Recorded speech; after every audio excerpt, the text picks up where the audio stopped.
wabarakatuh.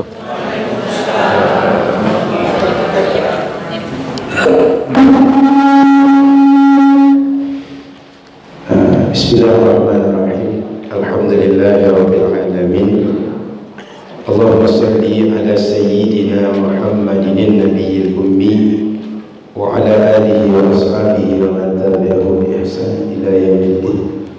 Asyhadu an la ilaha illallah wa asyhadu anna Muhammadan abduhu wa rasuluhu sallallahu alaihi wasallam.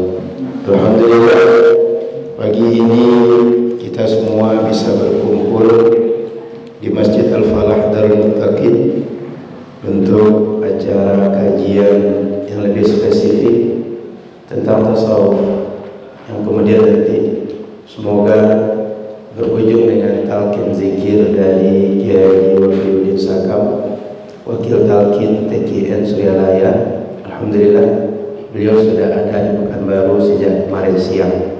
Jadi beliau ada di sini, insyaallah nanti siang bergabung dengan kita.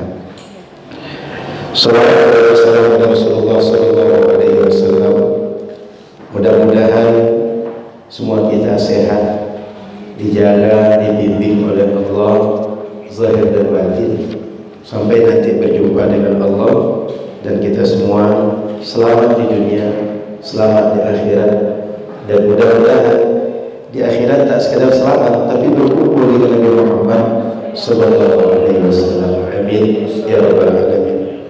Yang sama-sama kita muliakan guru kita Ustaz Bandar, kemudian para alim, para ulama yang hadir, para pengurus TKN, Umi Afifah dan tim panitia, serta semua bapak ibu yang hadir di Masjid Al-Falah yang dimuliakan Allah Subhanahu wa taala. Kita sebelum zuhur ini ada dua materi.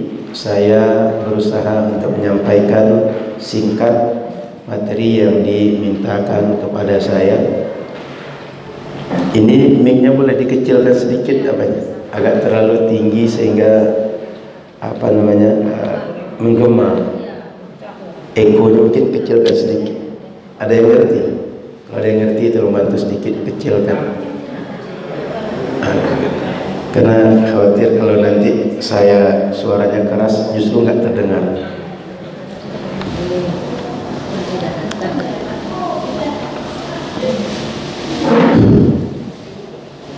Bismillah. Tes.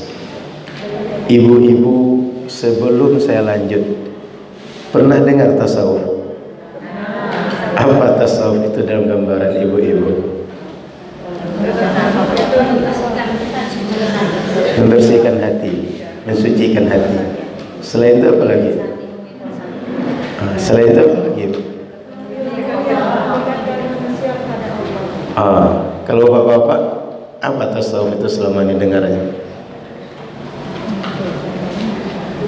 Karena ada yang bilang tasawuf itu isinya khurafat, isinya bid'ah, isinya tahayul. Ada yang bilang begitu. Kira-kira bapak ibu setuju enggak kalau tasawuf itu isinya khurafat? Enggak. Jadi membersihkan hati, Bu, ya. Baik. Poin pertama, tasawuf itu sebenarnya apa? Lalu sumbernya dari mana? Lalu kenapa kita mesti bertasawuf? Saya coba bahas poin-poin ini singkat. Poin pertama, kalau kita lihat kepada tradisi ilmu Islam ini kan banyak, Bu, ya. Ibu mengenal ada sirah, ada tafsir, ada hadis, ada fikih, dan semua ilmu. Apapun yang kita amalkan dalam Islam, apapun yang kita tahu, yang kita buat dalam Islam, itu ujungnya tiga saja. Semua ilmu itu ujungnya tiga saja. Mau 110.000 ilmu namanya kita pelajari, ujungnya tiga saja tuh, Bu. Satu, akan menjadi keyakinan kita. Dua, menjadi amal bagi kita. Tiga, menjadi akhlak bagi kita. Tak lebih dari itu. Semua ilmu, mau bahasa Arab dengan semua cabangnya, hanya akan ujungnya tiga itu saja. Amal, keyakinan, akhlak. Tak lebih dari itu. Makanya Nabi SAW ketika didatangi oleh Jibril saat kumpul dengan sahabat, ditanya, mal iman, atau akhbirni anil iman, akhbirni anil islam, akhbirni anil ihsan. Yang ditanya 3, apa itu iman, apa itu Islam, apa itu ihsan? Dijawab oleh Nabi, iman an tu'mina billah wa malaikatihi wa kutubihi wa rusulihi wal bil yaumil akhir wa bil qadari khairihi wa syarrihi min Allah. Iman itu iman kepada Allah, iman pada malaikat, iman kepada nabi dan rasul, iman kepada kitab, iman bahwa nanti akan terjadi manusia meninggal, kiamat, semua perjalanan akhirat, lalu ada takdir manusia, baik dan buruk datang dari Allah. Rukun iman yang 6. Ditanya Islam, antashhada an la ilaha illallah wa anna muhammadar rasulullah wa tuqimus shalah wa tu'tiz zakah wa tasum ramadan wa tahujjal bait. Kata Nabi, Islam itu syahadat, salat, puasa, zakat, haji. Dari rukun iman dan Islam ini sudah terwakili yang ranah keyakinan, ranah amaliyah, tinggal akhlak lagi. Maka ditanya, akhbirni atau mal ihsan, apa itu ihsan Nabi? Nabi jawab, anta'budallah ka'annaka tara fa illam takun tara fa innahu yaraka. Engkau beribadah, engkau berbuat amal saleh, engkau berbuat kebaikan, engkau upayakan dengan sebaik yang bisa engkau buat. Saat engkau berbuat itu seakan-akan Allah memperhatikanmu.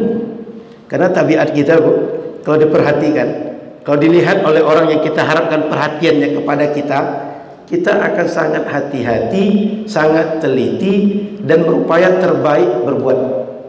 Maka ketika berbuat, kita berupaya saat melakukan itu merasa diri kita ini diawasi oleh Allah, sehingga sholatnya paling khusyuk, zikirnya paling hadir hatinya, kalau silaturahim paling tulus silaturahimnya, kalau sedekah paling ikhlas sedekahnya, apa saja yang dibuat paling terbaik yang kita buat. Kenapa? Merasa saat kita buat diperhatikan, dihadiri, dilihat oleh Allah Subhanahu wa taala. 3 itu. Selesai dialog Nabi dengan Jibril, Nabi ditinggalkan oleh Jibril. Nabi tanya kepada Umar, tahu nggak tadi siapa yang datang yang dia bertanya tentang iman, Islam dan ihsan? Kata Umar, tidak tahu Rasul. Allah wa Rasuluhu a'lam. Lalu kata Rasul, Jibril atakum yu'allimukum dinakum. Tadi itu Jibril datang mengajarkan kepada kalian agama kalian. Jadi bahasa Nabi, mengajarkan kepada kalian agama kalian. Maka kata para ulama, dari hadis ini, orang disebut beragama, orang disebut mengamalkan Islam jika 3 rukun ini dia kerjakan. 3 rukun ini ada dalam dirinya. Apa 3 rukun itu? Iman, Islam, ihsan. Yakin, beramal, berakhlak dengan Islam. Oleh karena itu tasawuf itu namanya dulu tidak tasawuf, dulu namanya ihsan. Tapi seiring berjalan waktu, ilmu itu disistematis oleh para ulama, dibuatkan babnya, dibuatkan kajian spesifiknya, dituliskan kitabnya, lalu dikenal nama ilmu itu dengan tasawuf. Jadi kalau Bapak Ibu dengar ada ihsan, ada suluk, ada tazkiyatun nafs, ada akhlak, ada tasawuf, namanya banyak, tapi yang dimaksud satu, semuanya sama. Maka Bapak Ibu terserah menyebut kajian kami tazkiyatun nafs, kajian kami tasawuf, kajian kami akhlak, silahkan sebut dengan nama apa Bapak Ibu sebut, tapi yang dimaksud satu, ilmu bagaimana kita berakhlak, akhlak kepada Allah, akhlak kepada makhluk Allah. Itu tasawuf itu, akhlak kepada Allah, akhlak kepada makhluk Allah. Maka kalau ibu-ibu, bapak-bapak buka kitab tasawuf, mau kitab yang tipis sampai yang paling tebal, isinya akhlak semua. Apa yang Bapak Ibu familiar kitab tasawuf? Yang familiar lah, yang sering dengar atau pernah belajar. suluk, apalagi Ihya Ulumuddin, Minhajul Abidin, Bidayatul Hidayah, apalagi pokoknya semua kitab itu akan mengajarkan bagaimana ibu bapak berakhlak kepada Allah, berakhlak kepada manusia. Semuanya dari awal sampai akhir itu ajarannya. Maka akan ada ajaran taubat. Taubat itu kan akhlak kepada Allah. Ada syukur, ada roja berharap pada Allah, tawakal, yakin kepada Allah, ridho, puas hati dengan semua pemberian Allah, ikhlas setiap berbuat hanya karena Allah, tak ada karena yang lain. Semua babnya, baik nanti namanya sampai mujahadah, sampai muraqabah, sampai musyahadah, mukasyafah, semua itu babnya adab kepada Allah, adab kepada makhluk Allah, nggak lebih dari itu. Saya tanya, Bapak Ibu suka adab yang baik atau tidak? Suka akhlak yang baik atau tidak? Kalau Bapak Ibu ingin tahu adab dan akhlak yang baik, ilmunya di sini. Kira-kira masuk akal nggak kalau tasawuf itu dibilang ajarannya khurafat? Masuk akal nggak kalau tasawuf itu isinya bid'ah? Nggak masuk akal. Isinya adalah akhlak kepada Allah, akhlak kepada hamba Allah. Dua saja kesimpulannya Bapak Ibu. Maka tasawuf ini adalah ajaran ilahi yang isinya, yang kontennya itu diajarkan oleh Allah dan Rasul langsung, dan diamalkan oleh Rasul, oleh sahabat, ulama salaf sampai hari ini. Maka Bapak Ibu kalau ingin tahu tasawuf, jangan cari tahu tasawuf dari orang yang tak suka dengan tasawuf. Sama dengan ibu-ibu tahu Islam dari orientalis. Kira-kira orang orientalis belajar Islam atau tidak? Belajar Islam, Bu. Orientalis itu bahkan bisa hafal Quran, Bu. Bisa hafal hadis. Tapi dia hafal Quran, hafal hadis, hafal kitab-kitab kita, dia bukan untuk dapat hidayah dari kitab-kitab itu. Dia mencari titik lemah, menyerang dari titik lemah itu. Orientalis kerjanya gitu. Orientalis itu kan nggak Islam, Bu, nggak Muslim. Sengaja melakukan riset, melakukan studi, mencari tentang Islam, dikajinya sampai ke pedalaman orang Islam ini, di mana saja kita berada, untuk dilihat titik lemah dan dia masuk menyerang di situ. Saya tanya lagi, ibu mau belajar Islam, bapak belajar Islam, mau dari orientalis atau dari ulama tasawuf? Ulama tasawuf. Mereka yang mengamalkan tasawuf, mereka yang mengajarkan tasawuf, mereka yang belajar tasawuf. Orientalis betul belajar tasawuf, tapi mencari sisi lemah untuk diserang tasawuf itu.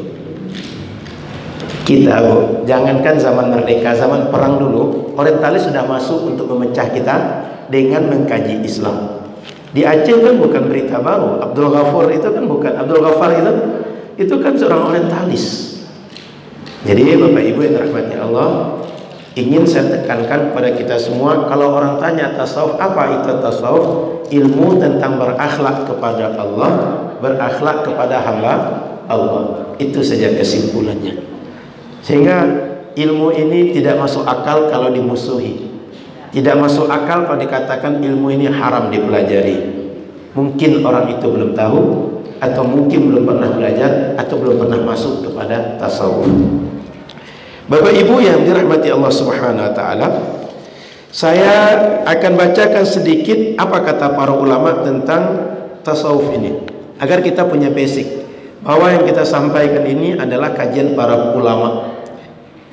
Misalnya dalam kitab Al-I'lam bi anna tasawufa min syari'atil Islam. Kitab ini kalau kita terjemahkan, pemberitahuan kepada semua orang bahwa tasawuf itu ajaran Islam. Yang ngarang Al-Hafiz Al-Hujjah Abul Fadl Abdullah bin Siddiq Al-Ghumari Al-Hasani, seorang ulama ahli hadis. Ulama ahli hadis, kira-kira cerita hadisnya valid atau tidak, Bu? Bisa diterima atau tidak? Ahli hadis. Sama dengan di sini kalau ada ibu dokter yang hadir, kita tanya tentang medis, Kira-kira valid atau tidak informasinya? Valid. Yang cerita ahlinya kok. Beliau ini ahli hadis, cerita tentang tasawuf. Kenapa? Karena ahli hadis ngamalkan tasawuf. Apa kata beliau?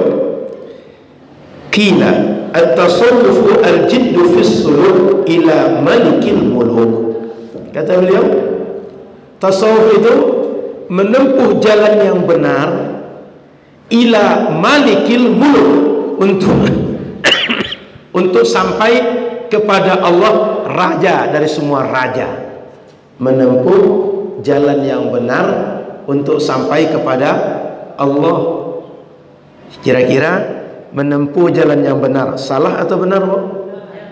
Patut dilakukan atau tidak? Patut dilakukan. Menempuh jalan yang benar. Ibu katakan sekarang ingin ke Bangkinang, pengen jalan yang benar atau asal jalan, Bu? Yang benar. Jalan yang benar dia belum tentu sampai sesuai dengan maksud. Betul nggak, Bu? Kayak tadi lah, ada nggak yang kesini kesulitan? Putar-putar dulu. Mestinya kesini itu dekat, sebentar sampai. Karena tadi ada Car Free Day. Betul, Bu? Ada yang mutar-mutar nggak tadi? Kira-kira gitu, Bu. Orang kalau tidak ada jalan yang benar, kalau nggak ada guru yang membawa, nggak ada jalur yang menuju Allah, itu yang terjadi. Syukur-syukur sampai. Kalau nggak sampai, kita udah mulai, jangan-jangan udah selesai kita, dia masih cari jalan. Ngerti, Bu? Kira-kira gitu gambarannya, Bu. Jalan yang benar, menempuh jalan yang benar agar sampai kepada Allah. Itu kira-kira tasawuf itu gambarannya. Makanya akhlak kepada Allah, jalan yang benar. Lalu apa kata beliau? Tasawuf itu al-muwafaqatul haq wal mufaraqatul khalq. Tasawuf itu sesuai yang kita buat dengan yang Allah mau, sesuai dengan apa yang Allah kehendaki dari kita, dan menjauhi apa saja yang diinginkan makhluk dari kita. Makhluk itu kan pengennya maslahat aja, Bu. Pengennya kan kepentingan singkat semua. Sekarang kita ambil yang sesuai dengan Allah, kita kesampingkan yang semua dikejar oleh makhluk. Baik atau tidak, Bu? Patut atau tidak? Sesuai dengan agama atau tidak? Kita berusaha yang kita buat, apapun dari yang besar dari yang kecil, dari yang nampak kepada yang tak nampak, sesuai lil haq dengan Allah Subhanahu wa ta'ala. Jadi kita mesti luruskan pandang kita terhadap tasawuf agar kita tak buruk sangka, agar kita tidak memberikan framing berdusta atas nama tasawuf. Sudah itu apa lagi kata beliau? At-tasawuf ar-raghbatu ila al-mahbub fi darkil matlub. Ar-raghbah ila al-mahbub. Kita selalu cenderung hati kita selalu ingin mendekat kepada yang kita cinta. Bapak Ibu cinta siapa? Cinta Allah. Kalau cinta Allah ingin dekat dengan Allah. Salah atau benar? Jangankan pada Allah, kalau kita cinta kepada kekasih, cinta pada suami, cinta pada anak, pengen yang kita buat disenang oleh yang kita cinta. Betul? Maka tasawuf ar-raghbatu ilal mahbub. Kita pengen untuk selalu mendekat, untuk berbuat apa yang disukai oleh mahbub yang kita cinta, Allah dan Rasulnya. Lalu fidarkil matlub, untuk mendapatkan apa saja yang kita inginkan di dunia dan di akhirat. Ibu ingin mulia di dunia dan akhirat? Siapa yang bisa memberikan? Yang punyanya, Bu. Kalau manusia ini numpang semua, kita ini semuanya numpang sementara semua. Maka kalau kita ingin mulia dunia dan akhirat, minta kepada yang bisa memberikan, jangan pada yang lain. Yang lain dia pun butuh, Bu. Dia pun minta sama seperti kita. Masa kita minta kepada yang butuh, dia saja butuh, mending kepada yang punya. Gitu kira-kira tasawuf. Kira-kira sudah agak tergambar tasawuf itu, Bu? Sudah. Tidak perlu panjang lagi kan? Cukup singkat ya kan? Oke, jadi Bapak Ibu yang dirahmati Allah Subhanahu wa taala, saya kira singkat itu tentang tasawuf. Sekarang kenapa muncul istilah sufi? Baik, istilah sufi. Istilah sufi. Sufi itu berapa huruf? 4 huruf. Sufi 4 huruf. Kalau kita sebut dalam bahasa Arab, hurufnya sad, waw, fa. Betul? Sad, waw, fa. Sufi. Kalau kita singkat itu, apa kata para ulama menjelaskan dari 3 huruf ini? Katanya fasadu minas safa, wal wawu minal wafa, wal fa'u minal fana. Sad itu dari safa. Apa safa itu? Jernih. Hati itu bersih. Orang kalau hatinya bersih, akhlaknya baik atau tidak, Bu? Orang kalau hati bersih, ikhlas beramal. Orang kalau hatinya bersih, nggak ada dengki, nggak ada dia rakus, nggak ada dia sombong, tidak merendahkan orang. Maka sufi sadnya safa, wawnya wafa. Wafa itu kalau bahasa kita orang-orang yang tepat janji, orang-orang yang setia. Allah suruh kita melakukan sesuatu, kita kerjakan, itu wafa dalam bahasa Arab. Kira-kira orang-orang yang patuh sesuai syariat benar atau tidak? Patuh perbuatan dia atau tidak?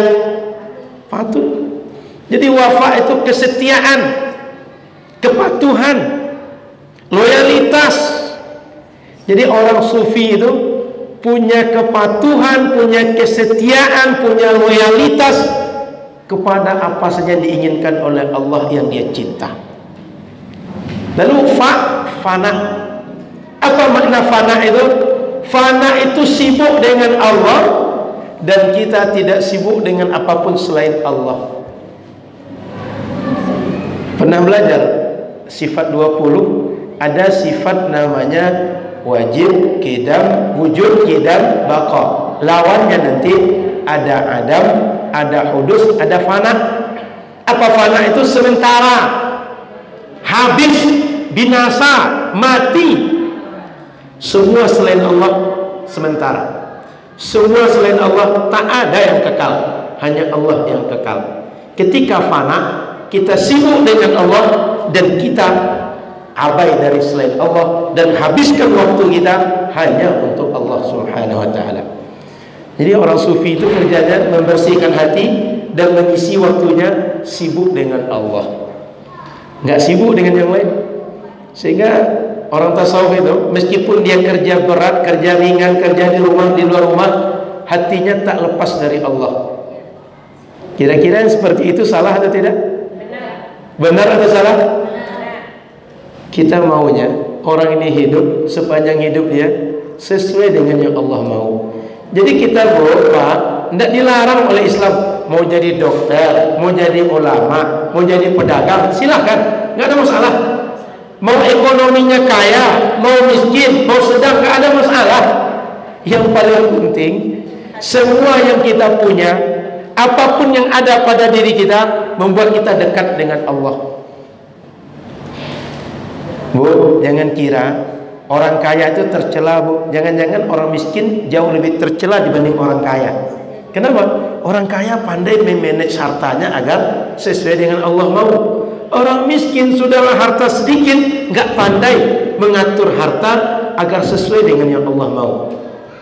Kalau ditanya ke ibu semua, bapak semua, lebih baik mana? Orang kaya bersyukur atau orang miskin sabar?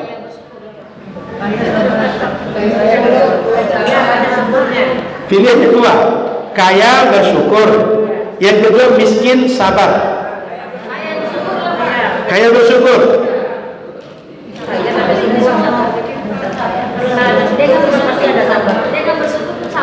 Oh, dengan syukur bisa sabar. Takutnya nggak sabaran nanti. Jadi itu ada perdebatan ulama. Mending mana? Kaya bersyukur atau miskin sabar? Secara maslahat lebih baik kaya syukur, Bu. Orang kalau kaya syukur sekarang pengajian nggak mikir dia nanti mau makan apa. Sudah ada, tinggal ikut pengajian. Kalau kayak syukur, ada kesempatan umroh berangkat.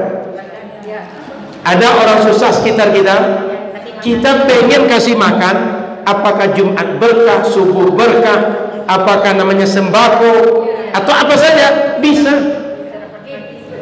Mau ziarah ke Masjidil Aqsa, Masjidil Haram, Masjid Nabawi, bisa. Kenapa? Ada. Khidmah kepada ulama, khidmah kepada orang soleh, bisa. Kenapa? Ada yang akan dipersembahkan. Maka saya ulang kembali, ibu, bapak semua, Islam tak permasalahkan kita jadi siapa saja. Kita punya uang banyak sedikit tidak ada masalah. Yang penting setiap yang kita buat sesuai dengan yang Allah mahu dalam setiap perbuatan kita, dalam setiap peran-peran kita. Jadi ibu-ibu jangan pernah alergi, Bu. Ustaz, saya kalau gitu jadi orang bersuluk, orang beruzlah aja lah. Saya hidup di rimba-rimba aja lah. Cari Pekanbaru ini mana paling sudut Pekanbaru, saya hidup di situ. Nggak mesti gitu, Bu. Jangan-jangan justru makin tersulut, makin ke rimba, makin ke sudut, justru makin terpuruk di situ. Bukan makin dekat dengan Allah. Jadi sekali lagi, ibu, bapak mesti luruskan pemahaman. Agama tidak masalah kalau kita kaya, tidak masalah kalau kita bekerja tidak di bidang-bidang spesialis agama. Sahabat Nabi dulu, Bu, itu tidak sedikit yang kaya. Banyak sahabat Nabi yang kaya raya. Nabi saja kaya. Dan kalau pengen kaya, Nabi itu bisa. Tapi Nabi memilih beliau miskin, sederhana. Nabi Sulaiman itu kan Nabi terkenal sekali kaya beliau. Bahkan Nabi Sulaiman itu pernah pengen satu hari itu dia yang ngasih rezeki semua makhluk. Rupanya banyak yang protes hari itu. Yang biasanya dapat makan, hari itu nggak dapat makan. Disitulah Nabi Sulaiman sadar dia tak bisa memberi seperti Allah memberi semua makhluk. Padahal Sulaiman itu paling kaya zaman itu. Mungkin sampai sekarang belum ada orang menyebut lebih kaya daripada Nabi Sulaiman. Tapi Nabi Sulaiman kaya Nabi. Artinya apa? Agama kita tak pernah perkarakan, tak pernah masalahkan. Kita banyak uang, kita jadi bidang apa saja. Apakah engineer, apakah seorang apoteker, dokter, tentara sekalipun, pedagang, bisnismen, apa saja, silakan, Bu, silakan, Mbak. Tapi yang penting selalu bersama Allah. Itu yang diinginkan oleh Allah Subhanahu wa ta'ala.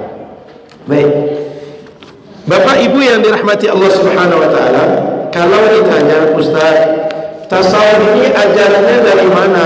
Berasal dari apa? Kita bacakan pernyataan para ulama tasawuf itu sendiri. Kan kalau orang yang bidangnya bicara kita percaya kan? Dia bidangnya lalu bicara tentang bidangnya, percaya kita kan? Karena orang otoritas. Kita tengok kata Imam Al-Junaid Al-Baghdadi, ilmuna hadza musyayyadun bil kitabi was sunnah. Ilmu kita ini yang kita amalkan tasawuf kita ini semuanya terikat dengan Al-Quran dan Sunnah. Sesuai, harus mengikut Al-Quran dan Sunnah. Dan saya tegaskan, Bapak Ibu, semua kita sejak dahulu mengamalkan Islam ini, dasar pertamanya Quran dan Sunnah. Tidak ada orang Islam beramal Islam tidak berdasarkan Quran dan Sunnah. Cuma dalam mengamalkan Quran Sunnah, manusia secara umum dibagi dua. Ada yang ilmunya bisa paham langsung Quran Sunnah sehingga bisa beramal dengan Quran dan Sunnah, dan itu sedikit. Ulama mujtahid sedikit yang bisa seperti itu. Yang kedua, dia tidak ada ilmunya, maka dia belajar kepada ulama yang ngerti. Dia belajar kepada ulama yang paham Al-Quran dan Sunnah, sehingga kedua-duanya mengamalkan Al-Quran, mengamalkan Sunnah. Yang pertama secara langsung, yang kedua tidak langsung, tapi kedua-duanya mengamalkan Al-Quran dan Sunnah. Karena kalau orang yang ngerti, Bu, dia tinggal amalkan. Yang tak ngerti, tugasnya mengikut kepada yang ngerti.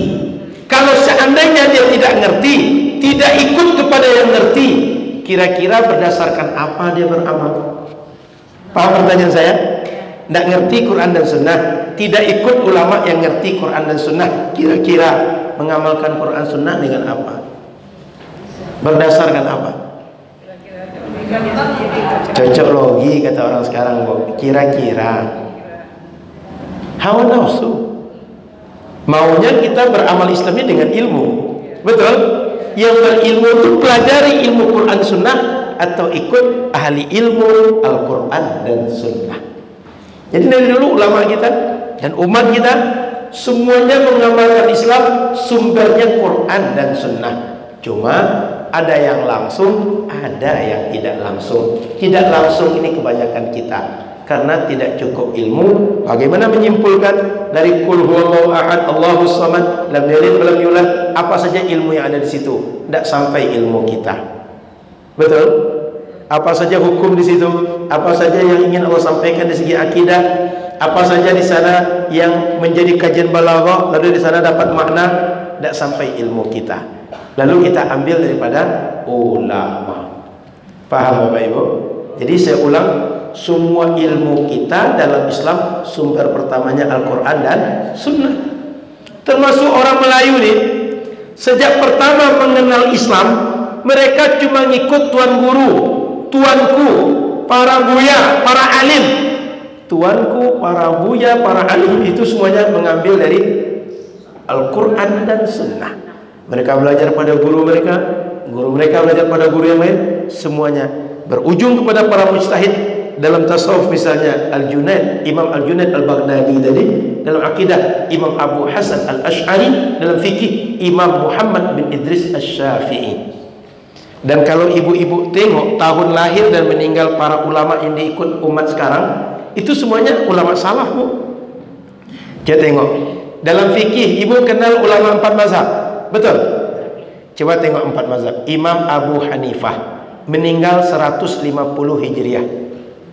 Kedua, Imam Malik bin Anas Maliki meninggal 179 Hijriah. Imam Muhammad bin Idris Asy-Syafi'i meninggal 204 Hijriah. Imam Ahmad bin Hanbal meninggal 241 Hijriah. Pertama meninggal 150, yang keempat meninggal 241. Keempat ulama ini sebelum 3 abad pertama semuanya salaf. Sehingga kalau orang menyebut pengikut ulama salaf itu salafi, inilah salafi itu. Ngerti? Bukan salafi ngaku-ngaku, tapi salafi benaran. Ini orangnya. Kan ngikut ulama yang 4 itu kan? Tapi selama ini kita tak pernah menyebut diri sebagai salafi. Betul ya? Tapi yang kita ikut salafi sesungguhnya. Jika ada yang mengatakan bahwa pemahaman terbaik dalam Al-Quran dan Sunnah